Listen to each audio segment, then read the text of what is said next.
See here, I got a good wash on this place. I don't find much on it because it's a 10,000-year-old site and there just wasn't many people. The global population was like 4 to 5 million people. That's every continent.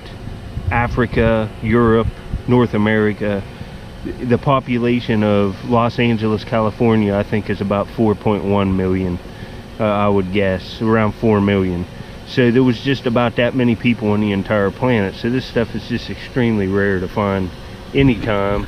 You know, you'll find it, but how many points do you find a year that are 10,000 years old? And I've got a serrated big sandy laying down here right on the edge of the water. I can tell it's serrated and it's black chert and it's right here. Let's get it out. Oh, folks, it's nice. Oh, real ground. It's serrated. Oh, it's nice. Oh, it's nice, folks.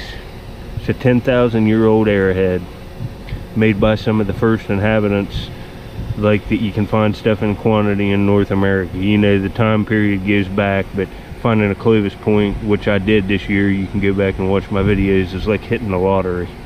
This is awesome, folks. This is awesome. Oh man, it's even serrated. Well, anyway, folks, later. I'm still looking. Later.